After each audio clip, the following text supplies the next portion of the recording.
Halo semua, setelah sekian lama, akhirnya pada kesempatan kali ini kita akan melanjutkan pembahasan manhwa Invincible at the Start.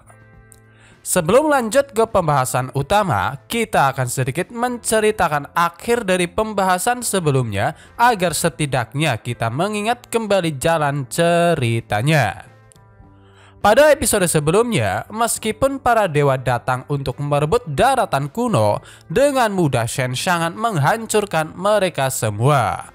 Bahkan dia juga bisa membuat klan dewa naga yang ditakuti oleh sebagian besar dewa gemetar ketakutan sehingga mereka memutuskan untuk pergi sejauh mungkin agar tidak memancing amarah Shen Xiangan. Setelah semua masalah terselesaikan, termasuk menjadi penguasa daratan kuno dan daratan Kyushu, Shen Xiangan memutuskan kembali ke masa depan. Bahkan dia juga membawa Dewi Ruang Waktu Xian Wangshen bersamanya. Di lorong ruang waktu, karena bisa dikatakan tuntutan Xian Wangshen yang meminta agar Shen Xiangan mau bekerja sama dan melindungi dirinya belum mencapai kesepakatan, untuk sementara waktu Xian Wangshen terus membujuknya sampai-sampai dia berkata akan pergi jika mereka tidak dapat mencapai kesepakatan bersama. Jika kau tidak menyerah untuk membujukku, aku mungkin berubah pikiran, ucap Shen Xiangan yang membuat Xian Wangshen merasa memiliki harapan. Namun ternyata harapannya itu palsu karena ketika dia ingin mengatakan keinginannya, Shen Xiangan langsung berkata tidak, yang pastinya hal itu benar-benar membuatnya semakin kesal. Dan yang lebih parahnya, Shen Xiangan melakukannya berkali-kali sehingga akhirnya Xian Wangshen benar-benar pergi. Jadi dia tetap pergi, padahal aku masih ingin bermain lebih lama lagi, ucap Shen Xiangan melihat kepergian Xian Wangshen. Benar-benar tak mengetahui jalan pikiran tuannya, sistem lantas bertanya, mengapa Shen Xiangan tidak mau bekerja sama dengan Xian Wangshen? Karena kemungkinan besar dia akan menjadi seorang dewi yang sangat kuat di masa depan, sehingga bukanlah ide buruk menjadikannya sebagai adik perempuan. Sekarang bukan waktunya untuk menjadikannya sebagai simpanan. Wanita itu sangat nakal dan licik. Jangan tertipu oleh penampilan dan ketulusan palsunya, jawab singkat Shen Xiangan karena dia sangat yakin Xian Wangshen hanya akan menyebabkan banyak masalah baginya di masa depan. Bukannya dipuji, Shen Xiangan malah mendapat ejekan dari sistem karena menurutnya sikap tuannya kali ini tak seperti biasanya yang tanpa malu-malu selalu menerima gadis-gadis yang datang padanya. Tak mau kalah, Shen Xiangan mulai memprotes pada sistem karena pada dasarnya alasan dia selama ini menggendong gadis-gadis karena itu semua berhubungan dengan misi yang diberikan. Sebelum aku kembali, aku ingin kau melakukan sesuatu untukku di daratan kuno, ucap Shen Xiangan saat mereka terus melintasi lorong ruang dan waktu. Sementara itu, akhirnya Hansi yang dikirim ke benua Kyushu bisa membuka portal teleportasi dan kembali ke daratan kuno. Meskipun awalnya marah, setelah Shang-Chi menceritakan apa yang sebenarnya telah terjadi termasuk Shen Xiangan yang telah kembali ke masa depan, ekspresi marahnya langsung menghilang sehingga Hansi hanya bisa menunjukkan ekspresi yang tak terlukiskan di wajahnya karena orang yang sangat dia cintai tiba-tiba pergi meninggalkannya. Tiba-tiba sebuah keajaiban terjadi di mana orang-orang yang seharusnya mati mulai bangkit kembali, yang pastinya hal itu benar-benar membuat semua orang terkejut sekaligus bingung, khususnya Shang-Chi karena masternya Jiang De yang seharusnya mati telah bangkit kembali.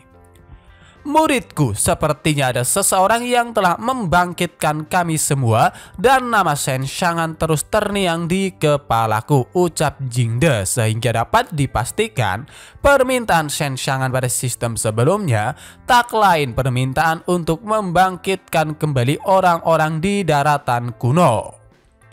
Dengan segera Shang-Chi memeluk masternya dan mulai menangis karena dia benar-benar tak menyangka semua kejadian tak masuk akal itu terjadi. Namun satu hal yang pasti, Shang-Chi dan yang lainnya dipenuhi dengan tekad yang kuat untuk menjadi lebih kuat dan bertahan hidup agar mereka bisa menepati janji yang telah mereka buat, yaitu membalas budi pada Shen Shang-an 10 juta tahun yang akan datang. 10 juta tahun kemudian atau 10 juta tahun di masa depan, dapat terlihat orang-orang di benua Kyushu sedang berlomba-lomba mencari tanaman obat di lembah Medicine Spirit. Adapun alasannya, ternyata semua orang sedang berusaha mencari obat yang bisa menyembuhkan Jiang Xuanzu yang sekarang dikenal sebagai Nyonya Kyushu. Intinya, setelah Shen Shang-an kembali dari masa lalu, sebagian besar sejarah di masa depan telah berubah. Sebagai contoh, kedatangan klan Heavenly Demon yang seharusnya menjadi ancaman, sekarang ancaman itu benar-benar telah menghilang. Namun sejarah tentang Shen Shang-an yang berjuang melawan Immortal untuk melindungi umat manusia tetap ada, dan itulah alasan semua orang berusaha mencari tanaman obat agar bisa membantu menyembuhkan atau membangunkan Jiang Xuanzu, sang Nyonya Kyushu, istri dari sang pahlawan yang sangat mereka hormati. Akhirnya seseorang berhasil menemukan tanaman Dragon Heart Nine Leaf Cheese yang katanya merupakan jenis tanaman obat yang sangat berguna untuk memulihkan jiwa. Ketika dia sedang bersukacita dan berharap bisa mendapatkan hadiah dari Shen Shang-an, tiba-tiba seorang wanita berkata bahwa tampaknya meskipun mereka sekarang bisa mendapatkan tanaman obat, kemungkinan besar mereka tidak akan sempat karena melalui alat komunikasi yang dia bawa dikabarkan bahwa saat ini tabib dari seluruh dunia telah berkerumun di Yunzhou di mana Shen Shang-an berada. Benar saja, keadaan Yunzhou penuh dengan orang-orang. Ada yang datang dengan harapan bisa mendapatkan hadiah, ada juga yang datang dengan niat tulus ingin menyelamatkan Jiang Xuanzu sebagai bentuk balas budi terhadap Shen Shang-an. Melihat kegembaran yang sedang terjadi, Ling Bao'er, Hong Yi, dan Bai Yu yang mengintip dari halaman mansion hanya bisa terkejut karena ada banyak sekali manusia biasa dan kultivator dari seluruh aliran memadati seluruh penjuru mansion. Sehingga Ling Bao'er hanya bisa bertanya-tanya, siapakah yang telah menyebarkan rumor, karena seharusnya keadaan Jiang Xuanzu hanya diketahui oleh beberapa orang saja. Dari hasil penyelidikan Hong Yi, tampaknya semua kekacauan yang sedang terjadi merupakan ulah dari sekte Heavenly Fragrance, sekte di mana Jiang Xuanzu berasal. Dengan sengaja mereka menyebarkan rumor tentang keadaan Jiang Xuanzu saat ini dan mengambil keuntungan untuk sekte mereka sendiri. Yang lebih parahnya lagi, menggunakan reputasi Shen Shang-an yang sekarang telah dianggap sebagai pahlawan, mereka sampai mengambil semua hal yang berhubungan dengannya seperti bantal dan juga lukisan untuk dipamerkan ke semua orang. Daftar sekte tahun ini, mereka tidak akan lagi berada di urutan terbawah dari ribuan sekte lainnya, tetapi mereka akan berada di urutan kedua dalam sekali dayung. Tetapi sebelum senior Shen Shang-an dan Nona Xianshu mendiskusikannya, mereka sudah menyebarkannya, tambah Bai Yu. Daripada memikirkan tindakan licik sekte Heavenly Fragrance, Ling Bao'er ternyata lebih mementingkan tentang kecemasannya saat ini, yang mana ternyata dia sedang menunggu sebuah peluang untuk bisa bersanding dengan masternya, karena setelah Jiang Xuanzu dan Shen Shang-an resmi menjadi suami istri, dia berpikir bahwa sekarang saatnya mereka bergerak. Saudari, kalian tidak mau ditendang keluar dari istana oleh master bukan? Kalau begitu kita harus mengambil kesempatan ini. Jadi pertama-tama, ayo kita pergi dan temui master dulu, ucap Ling Bao'er yang pastinya tak mungkin ditolak oleh Hong Yi dan Bai Yu. Kembali lagi ke Shen Shang-an. Seperti biasa, saat ini dia sedang berusaha membangunkan istrinya. Dibantu oleh Ningren, mereka berusaha mengubah serpihan jiwa Jiang Xuanxu menjadi sebuah artefak suci dengan tujuan untuk melengkapi esensi jiwa Jiang Xuanxu, sehingga Shen Xiangan hanya bisa berharap semuanya akan berjalan lancar. Tak butuh lama, artefak suci akhirnya selesai. Namun sayangnya Jiang Xuanxu sama sekali tidak menunjukkan tanda-tanda akan terbangun. Senior Shen tidak perlu khawatir karena pada saat teknik ini bekerja, dia akan terbangun 2 hari setelahnya. Untungnya kita tidak terlalu lama menundanya, jawab singkat Ningren ketika dia ditanya alasannya. Bahkan ketika Shen Xiangan kembali bertanya tentang kemungkinan hilangnya beberapa ingatan Jiang Xuanxu setelah bangun, dia menjelaskan bahwa hal itu tidak mungkin terjadi karena dengan artefak yang baru saja dia buat, Jiang Xuanxu akan pulih sepenuhnya tanpa cacat. Tiba-tiba Shen Xiangan bertanya mengapa Ningren terus menatap dirinya, dan dengan wajah tersipu malu, Ningren menjawab kalau dirinya seperti mirip dengan seseorang yang Ningren kenal di masa lalu, meskipun pada kenyataannya Shen Xiangan sendiri sudah tahu bahwa kemungkinan besar itu berhubungan dengan tindakannya di masa lalu, sehingga orang-orang yang awalnya tidak memiliki ingatan mengenai dirinya di masa depan yang baru terlahir ini, keberadaannya telah berada di ingatan mereka semua. Singkat cerita, Shen Xiangan menyerahkan perawatan istrinya pada Ningren, sehingga setelah itu dia pergi. Penasaran dengan apa yang dikatakan oleh Ningren sebelumnya terkait dengan Shen Xiangan yang mirip dengan orang yang dia kenal, Yu Shen mencoba menanyakannya. Menanggapi itu, Ningren masih tetap pada pendiriannya yang sangat yakin bahwa dia tidak salah lihat karena Shen Xiangan benar-benar sangat mirip dengan sosok di masa lalu, yaitu Dewa Agung yang telah bertarung menghadapi berbagai musuh, bahkan para dewa dibuat ketakutan dan tak berani bertarung lagi. Di samping semua itu, setelah dia menghitung kembali hari yang telah dijanjikan 10 juta tahun yang lalu, besok merupakan hari yang dimaksud. Sementara itu di daratan Manxing atau Savage Star Continent, penduduk asli dari daratan tersebut yang memiliki penampilan seperti goblin terlihat sedang mendiskusikan sesuatu, di antaranya berhubungan dengan kompetisi Starfield yang sudah dekat. Kita beruntung karena telah membentuk aliansi dengan daratan kuno untuk mengambil alih daratan yang kaya akan sumber dayanya. Sungguh wargaku sangat beruntung, ucap pemimpin kelompok, yaitu keturunan dari Eclipse Beast bernama Will Candle Paige. Menanggapi pertanyaan Kendall, dari sisi lain yaitu daratan kuno yang ternyata diwakili oleh Jingde, mulai menyampaikan pendapat mereka yang katanya sama-sama senang telah membuat aliansi.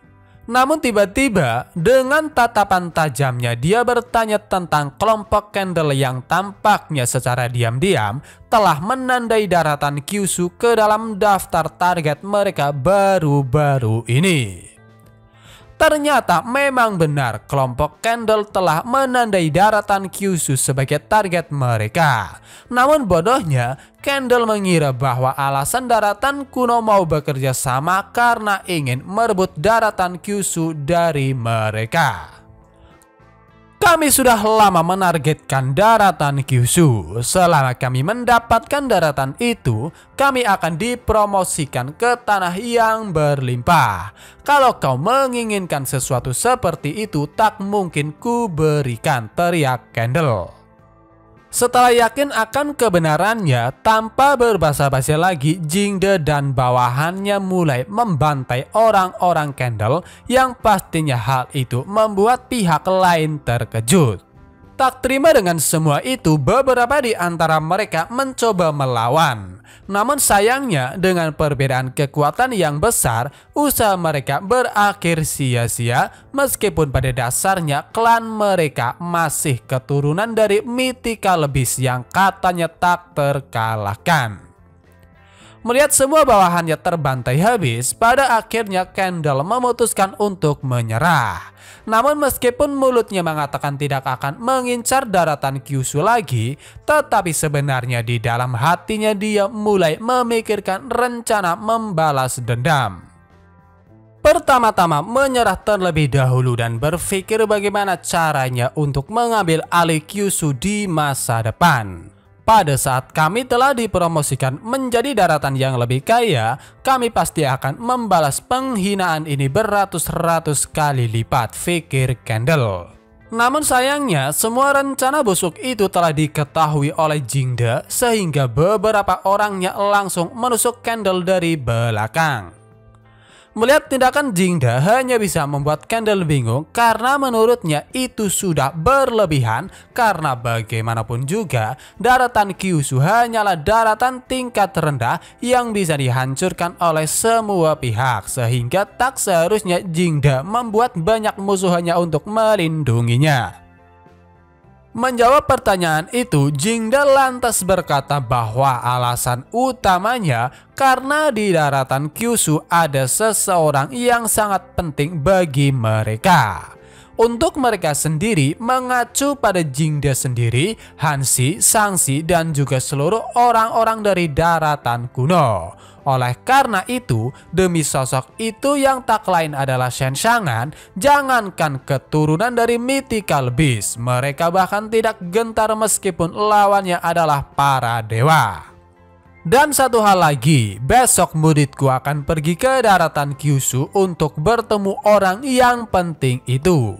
Seluruh orang-orang yang bisa kau pikirkan jangan sampai mengganggu jika kau tidak ingin menghadapi konsekuensinya, tambah Jingde sebelum akhirnya dia pergi bersama rombongannya meninggalkan Candle yang semakin terkejut karena dia sendiri tahu murid yang dikatakan oleh Jingde adalah Shangshi yang telah berhasil mengambil alih planet-planet di sekitar selama berjuta-juta tahun. Dimension Yunzo daratan Kyushu, ketika Shenshangan sedang memijat masternya yaitu Feng Xiun, tiba-tiba dia diajak Ling Bao'er, Hong Yi, dan Baiyu untuk pergi menyaksikan festival lampion yang akan berlangsung besok. Awalnya Shenshangan sedikit ragu, namun setelah dia memikirkannya secara matang, akhirnya menerima ajakan mereka bertiga. Apalagi dia juga memiliki waktu luang karena istrinya baru akan terbangun 2 hari lagi. Bahkan sistem juga sekarang sedang sibuk mengintegrasikan hadiah dari misi sebelumnya. Ling Bao'er yang benar-benar sangat senang langsung membawa masternya pergi untuk membeli beberapa baju yang akan mereka kenakan besok. Di sebuah kedai, sambil menikmati minumannya, Shenshangan mulai mengamati keadaan kota dengan suasana hati yang nyaman karena selama ini dia jarang menikmati hari-hari yang damai seperti itu. Adapun alasan mengapa dia terlihat sendirian, karena ternyata sebelum berbelanja, Ling Bao'er dan yang lainnya mengatakan ingin menyiapkan sesuatu terlebih dahulu, sehingga 1 jam yang lalu mereka menyuruhnya untuk menunggu. Sedang asik menikmati kedamaian itu, tiba-tiba segerombolan orang datang karena mereka akhirnya tahu tentang keberadaannya. Setelah itu tanpa berbasa-basi lagi mereka mulai mendekat. Ada yang menawarkan beberapa obat, ada juga yang meminta tanda tangan. Sedang bingung harus berbuat apa, akhirnya bala bantuan datang dan itu adalah Baiyu yang langsung menarik dan membawanya pergi. "Senior, maaf aku terlambat. Kumohon hukumlah aku," ucap Baiyu yang pastinya permintaan konyolnya itu dihiraukan oleh Shenshangan. Justru sebaliknya, Shen sangat lebih tertarik pada kotak yang dibawa Bayu. Apalagi ketika ditanya isinya, Bayu terlihat panik dengan wajah yang merah merona. Karena masih penasaran, Shen sangat menggunakan salah satu kemampuannya untuk melihat isi di dalamnya, yang mana hasilnya benar-benar membuatnya terkejut. Dan tanpa dijelaskan, kalian pastinya sudah mengetahui fungsi dari benda-benda yang dibawa oleh Bayu. Bukankah kita hanya ingin berbelanja baju? Apa yang sebenarnya ingin kalian lakukan? Ucap Shen Xiangan dalam pikirannya.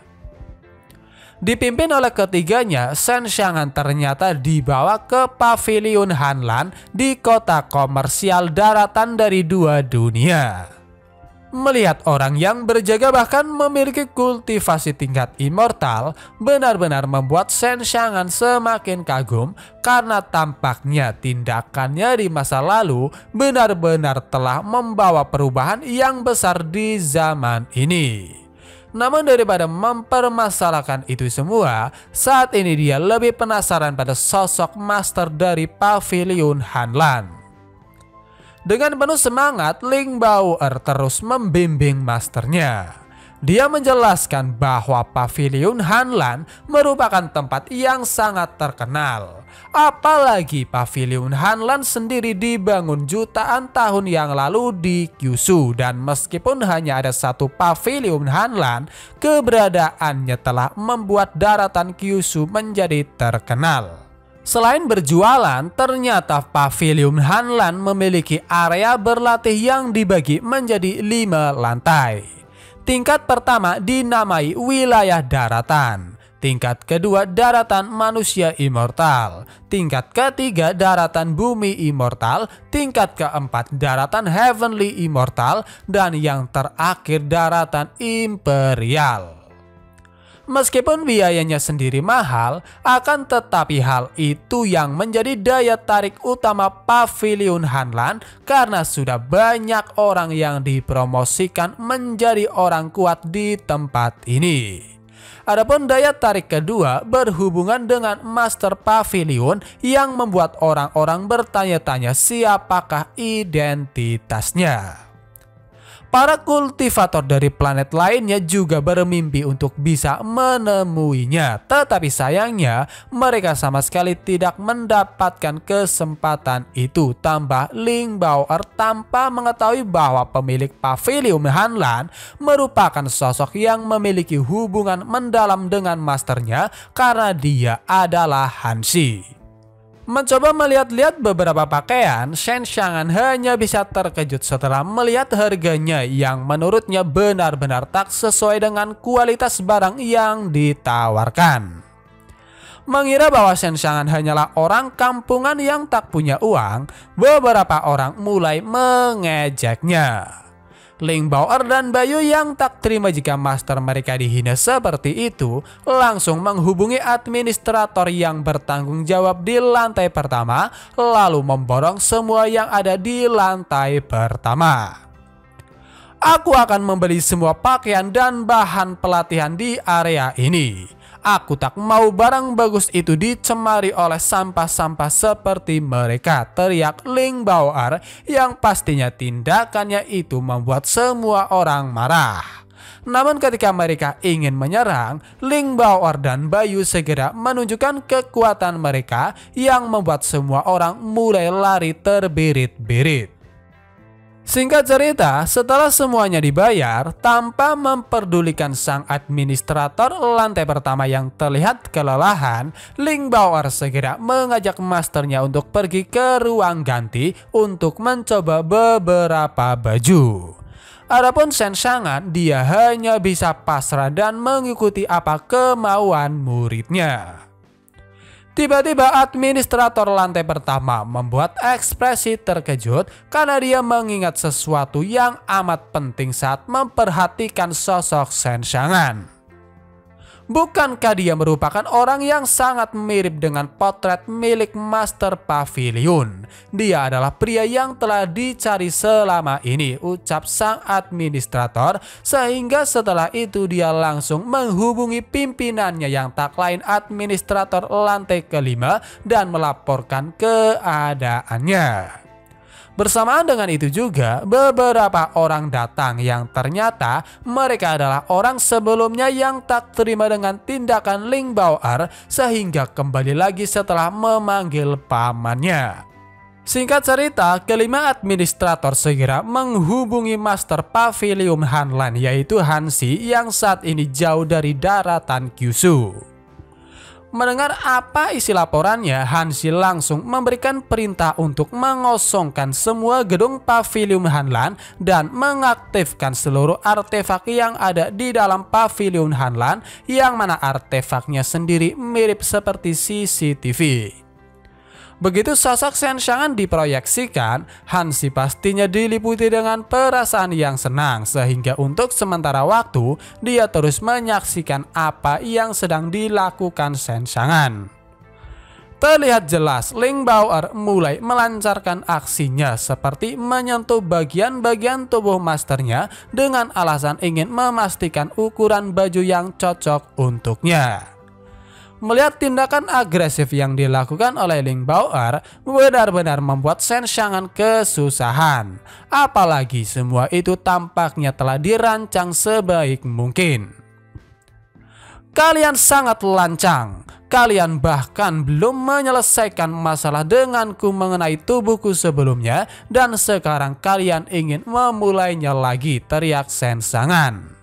Menghadapi itu, dengan niat terselubungnya, Bayu mulai bersikap seolah-olah dia membela rekan-rekannya dengan mengatakan bahwa semua masalah terjadi karena ulahnya, sehingga jika ingin memberikan hukuman, dirinya lah yang pantas dihukum karena Ling Bao'er dan juga Hong Yi tidak ada hubungannya.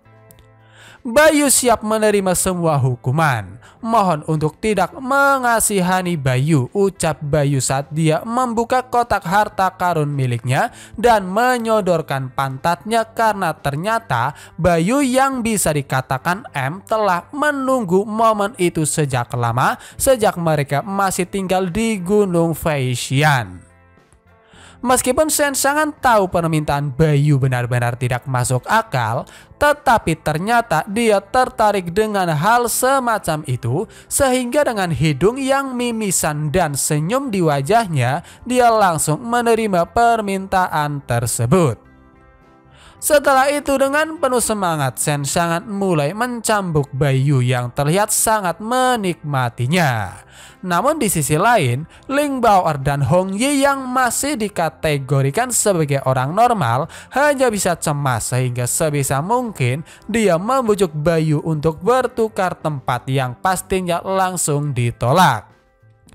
Benar-benar terbawa suasana, Shen Xiangan segera mengeluarkan tali yang ada di dalam kotak dan melanjutkan kembali aksinya tanpa memperdulikan Ling Bao'er dan Hong Yi yang masih berusaha menghentikannya.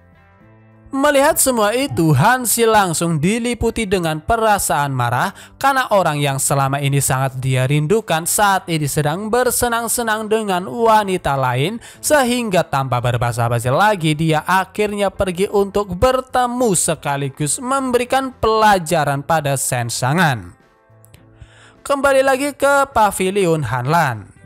Setelah menghubungi master mereka, para administrator dari kelima lantai yang dipimpin oleh administrator lantai kelima yaitu Yin Dao segera menyuruh keempat lainnya untuk kembali ke lantai masing-masing dan mengeluarkan semua orang. Untuk nama dari masing-masing administrator, administrator lantai kelima adalah Yin Dao, lantai keempat Xu Feng, lantai ketiga Fan Shi, lantai kedua Su Yao, dan lantai pertama Su Qing. Dengan santainya, Su Qing dan Su Yao mulai mengobrol membicarakan tentang identitas Shen Xiangan yang membuat mereka benar-benar sangat penasaran. Alhasil mereka langsung mendapat omelan dari Yin Dao, sehingga setelah itu mereka segera pergi untuk melaksanakannya. Ketika ingin pergi juga, tiba-tiba Fancy dan Shu Feng dihentikan oleh Yin Dao karena ada hal penting yang ingin dia bicarakan. Intinya, masalah kali ini merupakan masalah yang amat penting karena sejak Pavilion Hanlan berdiri, mereka tidak pernah ikut serta dalam hal apapun di Kyushu. Bahkan saat perang Immortal terjadi beberapa waktu yang lalu, mereka tidak ikut campur dan tidak memihak siapapun. Bisa dikatakan ini juga merupakan pertama kalinya Pavilion Hanlan akan tutup sementara, yang menandakan bahwa sosok di lantai pertama yang tak lain adalah Shen Xiangan merupakan sosok yang sangat penting bagi master mereka. Jadi setelah kalian selesai dengan urusan di lantai masing-masing, temui aku. Tetap waspadalah, aku berharap kita bisa mengidentifikasi identitas dari pihak lain secara langsung, ucap Yin Dao. Di lantai pertama, adegan panas yang dilakukan oleh Shen Xiangan dan Bayu masih berlangsung. Hong Yi yang kembali berjaga di luar hanya bisa penasaran karena suara-suara dari dalam terdengar begitu sangat intens. Karena tiba-tiba Pavilion Hanlan tutup, membuat orang-orang hanya bisa mengeluh karena latihan mereka telah terganggu.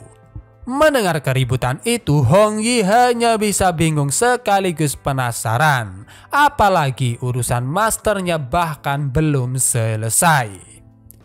Sedang memikirkan semua itu, Yin Dao, Shu Feng, dan Fancy akhirnya datang sehingga tanpa berbasa-basi lagi Yin Dao menjelaskan tentang tujuan mereka yang ingin melihat secara langsung Shen Xiangan.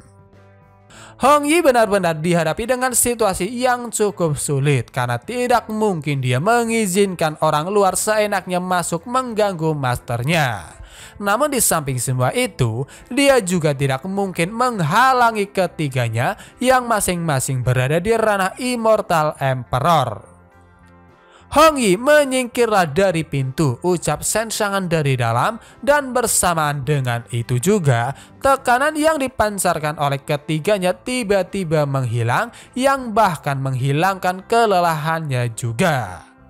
Menuruti perintah masternya, Hong Yi segera mengizinkan mereka bertiga masuk karena bagaimanapun juga Yin Dao sangat penasaran dengan sosok yang sangat dinantikan oleh masternya dan dia juga ingin memastikan apakah sosok tersebut layak untuk masternya. Dengan sikap yang bisa dikatakan sedikit mengintimidasi, setelah masuk Yin Dao meminta maaf atas gangguannya dan menjelaskan tentang Pavilion Hanlan yang akan tutup sehingga para Immortal dari lantai lain sudah keluar semua. Melihat sosok Shen Xiangan, Yin Dao hanya bisa ragu apakah memang benar orang seperti itu yang sedang dicari oleh masternya karena dirinya sama sekali tidak bisa merasakan tingkat kultivasinya yang menandakan bahwa Shen Xiangan hanyalah makhluk biasa.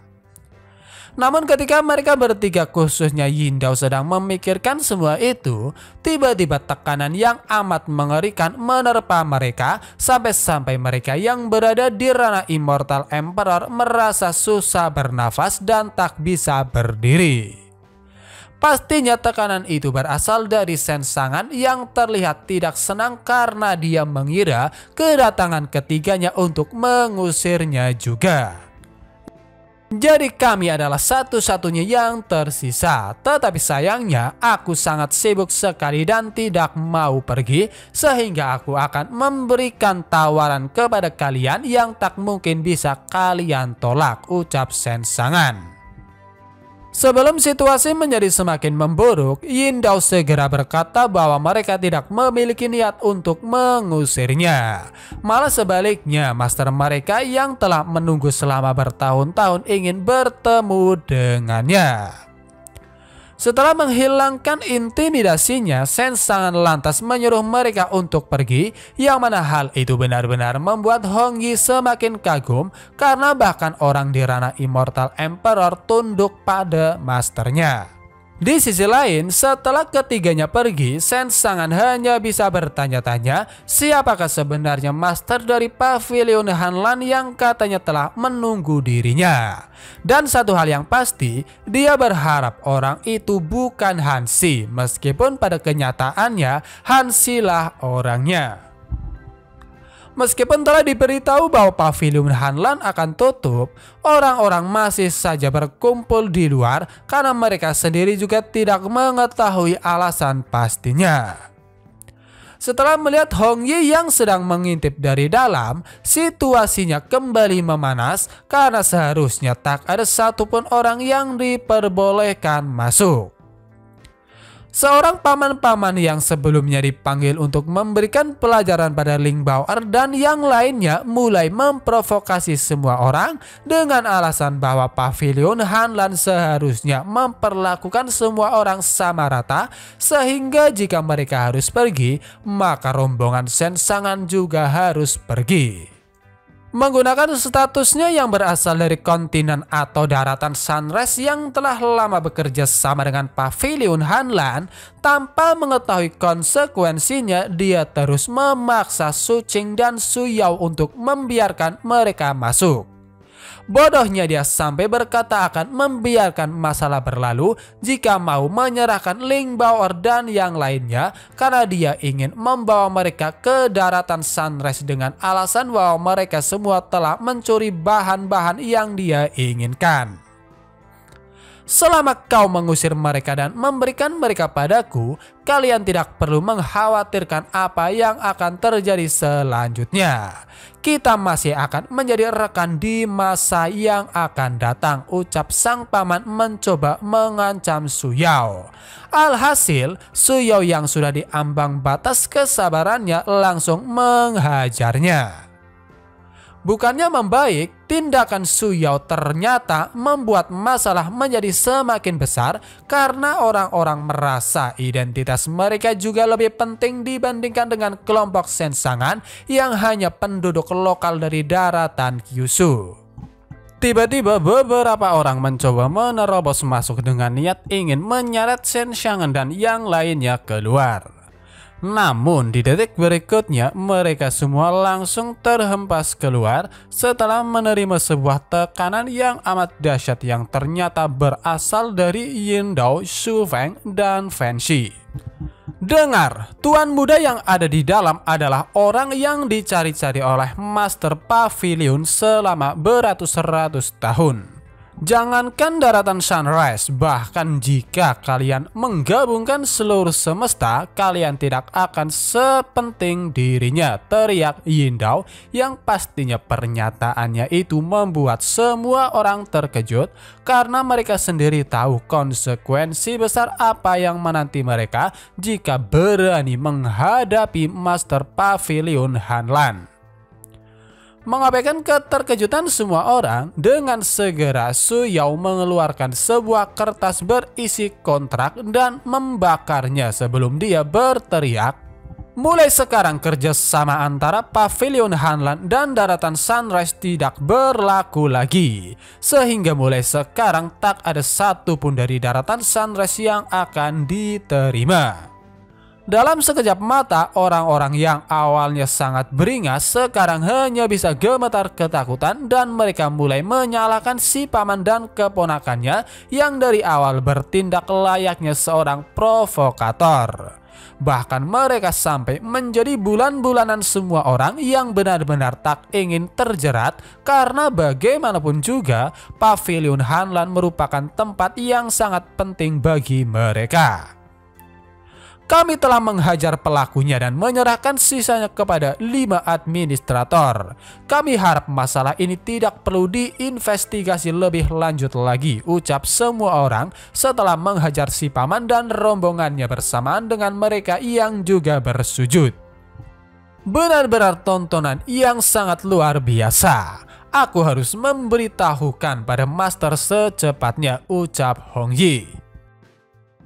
Di saat yang bersamaan juga, tiba-tiba di atas langit tanah suci Yaoji, yaitu tempat di mana Jiang Xuanzu berada, tiba-tiba terdapat sebuah aura dari luar planet yang secara perlahan mendekat setelah merasakan kekuatan suci yang dimiliki oleh tubuh Jiang Xuanzu. Dan setelah diperhatikan secara seksama, Ning Ren sangat yakin bahwa itu merupakan susunan teleportasi.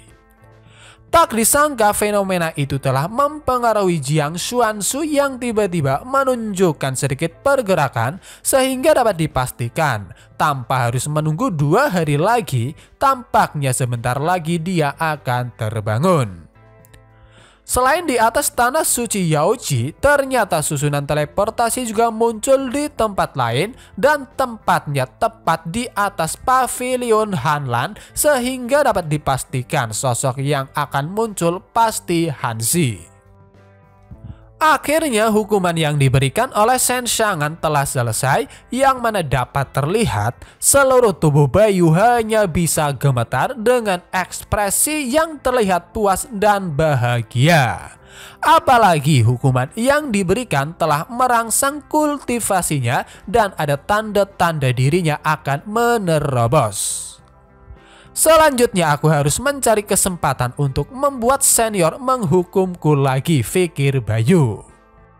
Setelah memilih-milih, Shen Xiangan berhasil menemukan pakaian yang rasanya cocok untuk dirinya. Tak hanya Ling Bao'er, Bayu, dan Hong Yi, bahkan kelima administrator hanya bisa takjub melihat penampilan Shen Xiangan yang sangat menawan. Sampai-sampai Ling Bao'er dan Hong Yi langsung menggandengnya seolah-olah dia tidak akan pernah menyerahkan master mereka ke orang lain. Tiba-tiba Shen Xiangan bisa merasakan ada sebuah energi besar memasuki daratan Kyushu, yang mana energi itu berasal dari susunan teleportasi. Dan yang membuatnya cemas karena salah satu susunan teleportasi muncul tepat di dekat istrinya, sehingga tanpa berbasa-basi lagi dia segera pergi tanpa memperdulikan Yin Dao yang ingin mengabarkan bahwa master mereka akan segera tiba. Melihat kepergian Shen Xiangan, Yin Dao hanya bisa memegangi kepalanya di saat administrator lainnya sedikit cemas harus berbuat apa. Belum sempat memikirkan solusinya, portal teleportasi akhirnya terbuka dan secara perlahan Hanzi keluar sehingga kelima administrator segera berlutut bersamaan dengan Ling Bao'er, Hong Yi, dan Bayu yang terkejut melihat penampilan Hanzi yang begitu cantik. Di mana dia? Bukankah kau bilang dia menungguku? Tanya Hanzi yang membuat Yin Dao bingung harus menjawab apa. Ling Bao'er adalah orang yang memecah ketegangan karena tiba-tiba dia bertanya mengapa seorang master pavilion Hanlan mencari masternya.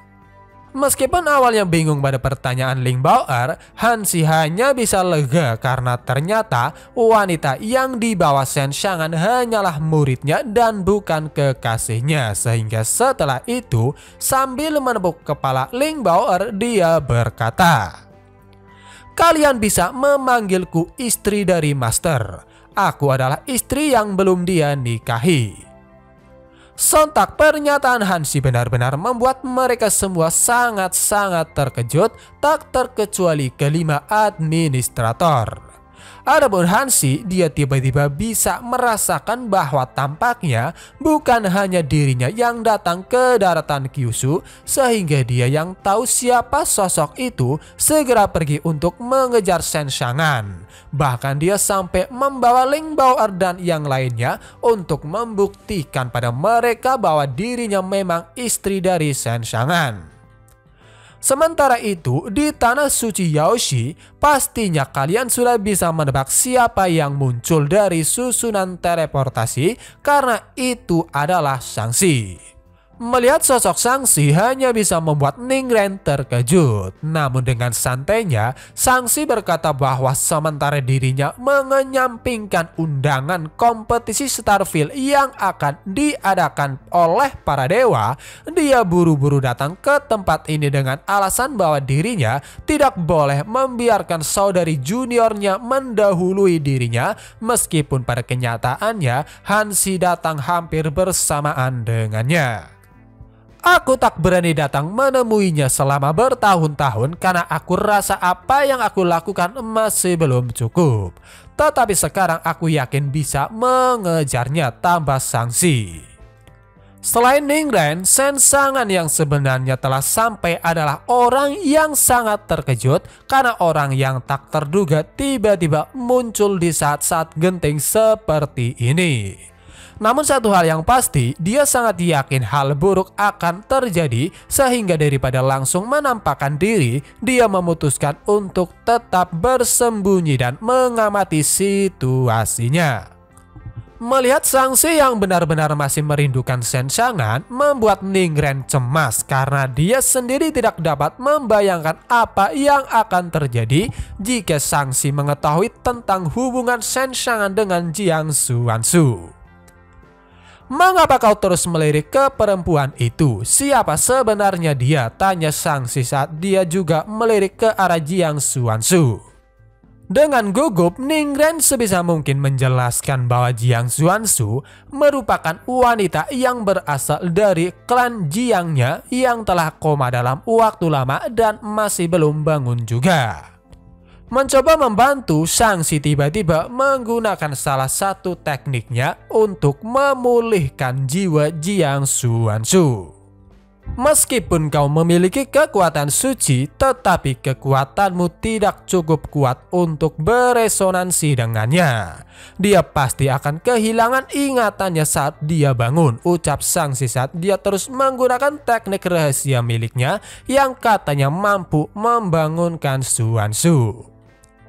Tak butuh lama, akhirnya prosesnya pun selesai. Bahkan Shang-Chi berkata bahwa Jiang Xuanzu sebentar lagi akan terbangun, yang mana hal itu membuat Ning Ren merasa lega dan bersyukur atas bantuannya karena dia sangat yakin jika yang dikatakan Shang-Chi sebelumnya tentang Jiang Xuanzu yang akan kehilangan ingatan benar, Shen Xiangan tidak mungkin membiarkan dirinya lolos begitu saja.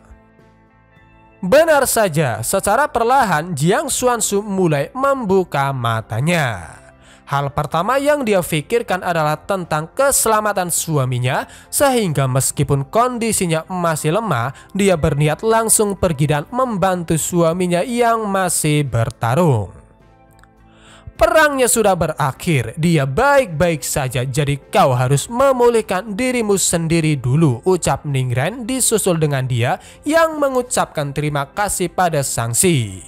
Tetapi bodohnya dia berkata bahwa bukan hanya keluarga Jiang yang berterima kasih, tetapi Shen Xiangan juga. "Apa? Shen Xiangan? Ada hubungan apa dengannya?" tanya Shang-Chi yang membuat Ning Ren panik karena dia telah keceplosan. Namun yang lebih bodohnya lagi, Yu Shan adalah orang yang menjelaskan bahwa Jiang Xuanzu merupakan istri dari Shen Xiangan, yang mana pastinya hal itu benar-benar membuat Shang-Chi terkejut. Shen Xiangan akhirnya keluar dan melihat sosok suaminya, Jiang Xuanzu langsung berlari mendekatinya dan mulai menangis di pelukannya. Ternyata kesialan Shen Xiangan tak berhenti di situ, karena tak butuh lama Hanshi tiba dengan dia yang masih meyakinkan semua orang tentang statusnya sebagai istri utama Shen Xiangan, sebelum akhirnya dia melihat langsung adegan di mana Shen Xiangan memeluk istrinya.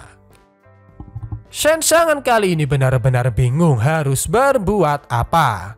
Apalagi di situasi kritis seperti itu, sistem tiba-tiba memberikan misi acak yang isinya telah terdeteksi host bertemu dengan Surafil. Mohon untuk melihat festival lentera bersama dengan ketiga perempuan itu. membangun hubungan yang harmonis dan lebih dalam lagi, host akan mendapatkan hadiah kartu Invincible 1 menit. "Dasar kau bajingan!" teriak Hansi melihat situasi yang sedang terjadi. Singkat cerita, hari festival Lentera di Kyushu yang melambangkan awal tahun baru akhirnya dimulai. Dikatakan bahwa di hari besar seperti itu, tak peduli seberapa besar permusuhan, kebencian, ataupun konspirasi akan dihentikan untuk sementara waktu. Setiap orang akan menyalakan lentera mereka masing-masing, yang mana lentera itu dipercaya dapat mengusir nasib buruk. Dengan banyaknya lentera-lentera yang menyala, di malam yang gelap suasana kota terlihat sangat hidup karena setiap orang dari berbagai kalangan penuh antusias mencoba memeriahkannya. Di momen indah itu, Shen Xiang'an tak bisa sepenuhnya menikmati festival karena pertemuan antara ketiga istri akhirnya dimulai juga. Dengan perasaan canggung, Shen Xiang'an mencoba mencairkan suasana sehingga pertama-tama dia mengajak ketiganya untuk minum teh bersama. Tetapi sayangnya hal itu semakin membuat situasi kacau karena ketiganya mulai memperebutkan minuman yang ada di tangannya. Ini adalah hari yang membahagiakan bagi kita yang dapat bertemu kembali. Kalian dapat melakukan apapun yang kalian inginkan, ucap Shen Xiang'an yang mencoba bersikap acuh tak acuh. Dari balik pintu ternyata ada seseorang yang mengintip, yang pastinya itu kelompok Ling Bao'er dan bahkan para administrator pavilion Hanlan juga ikut.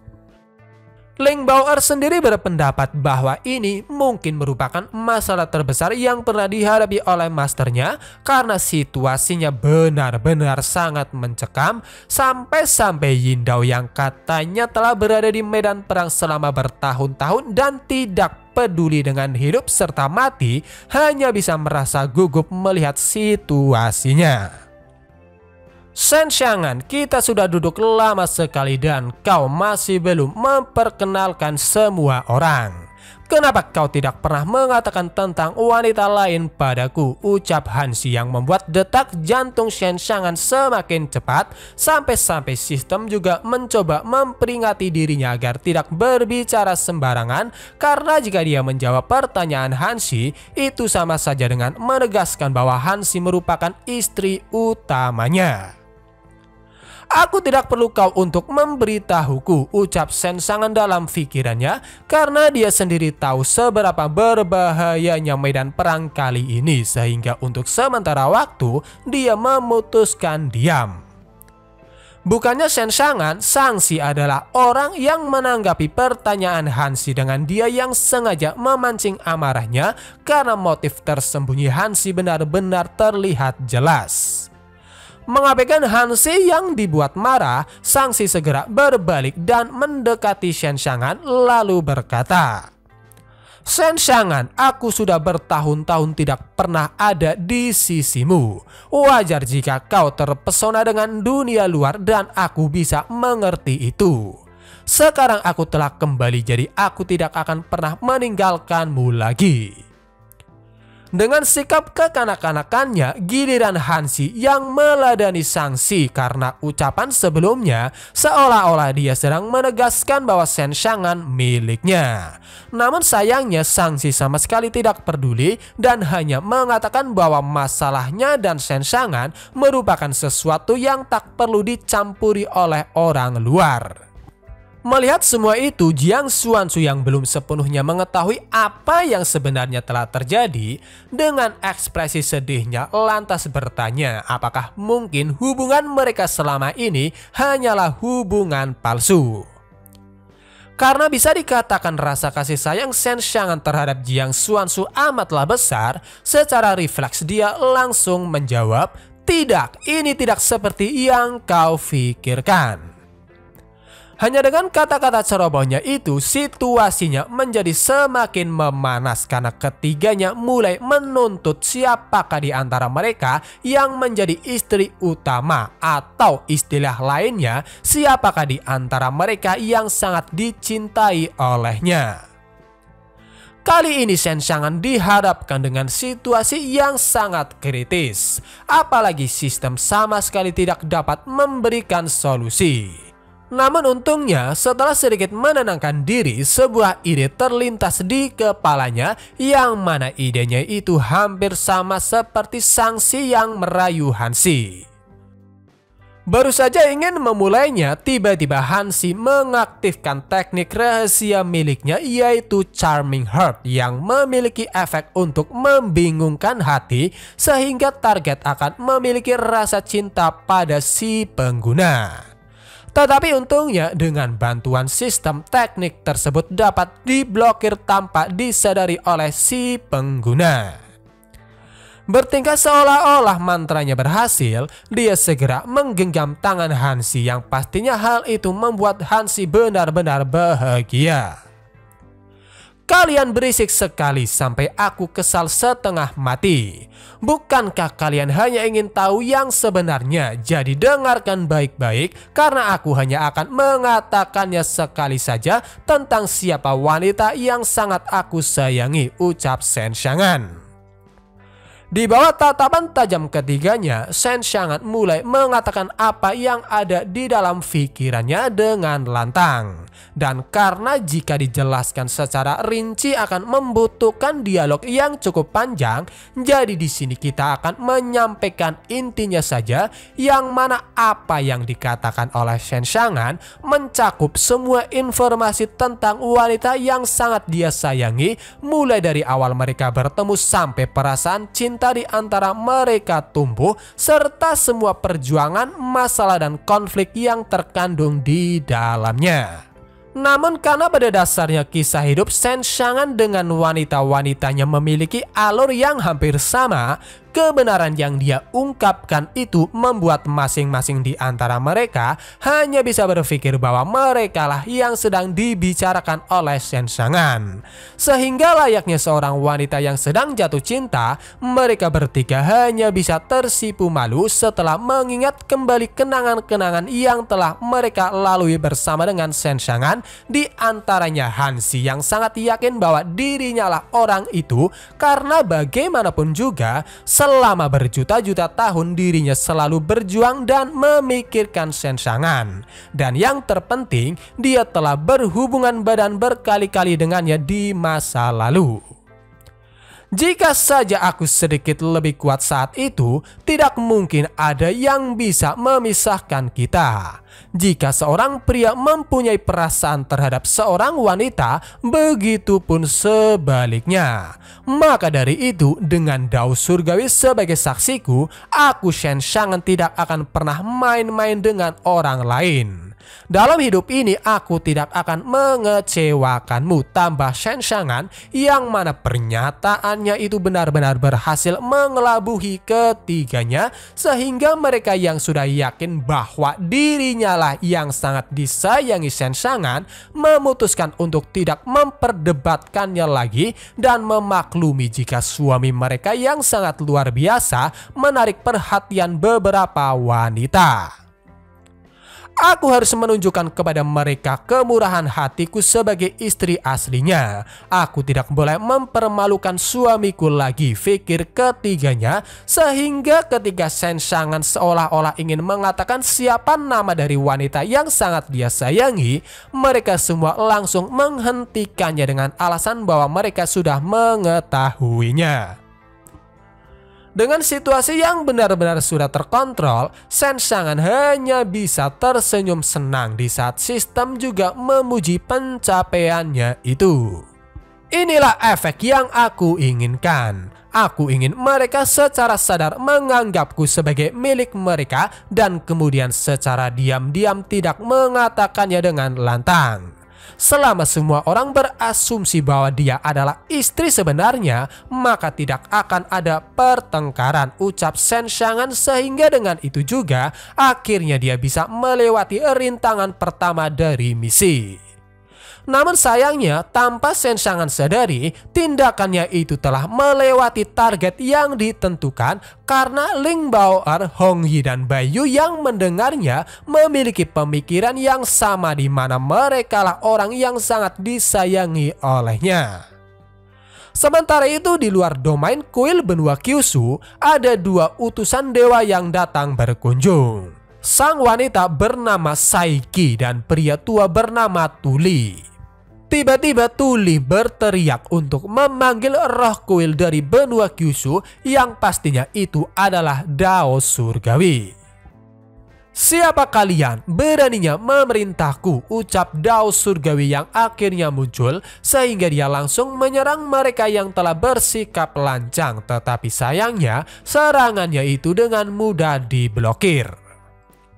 "Beraninya kau Dao Surgawi dari Kyushu memberikan otoritasnya di depan kami utusan para dewa," teriak Tuli saat dia memamerkan kekuatannya yang berhasil menekan Dao Surgawi. Bahkan kali ini dia hanya bisa gemetar ketakutan karena selama ini tidak ada utusan para dewa yang pernah datang ke kuil Kyushu. Singkat cerita, setelah itu Tuli mulai menceramai Dao Surgawi karena dia tidak pernah melapor ke utusan para dewa terkait dengan penguasa daratan Kyushu, yang jika hal itu terus berlanjut, Dao Surgawi dari kuil Kyushu akan dianggap sebagai pemberontak. Menanggapi itu, dengan tubuh yang gemetar ketakutan, Dao Surgawi hanya bisa beralasan bahwa dia sebenarnya tidak ingin menjadi seorang pemberontak. Akan tetapi dia juga tidak bisa berbuat apa-apa karena penguasa daratan Kyushu kali ini sangatlah kuat.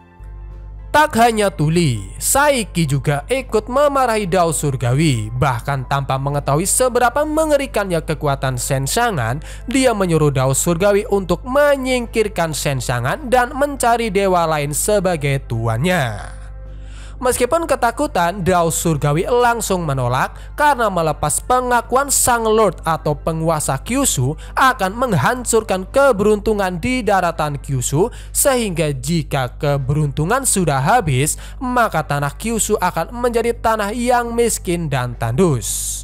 Namun di samping semua itu, pada kenyataannya Dao Surgawi sendiri benar-benar tidak ingin memusuhi Shen Xiangan karena dia tahu Shen Xiangan memiliki kekuatan yang sangat mengerikan. Apalagi selama ini dia selalu diperlakukan baik olehnya.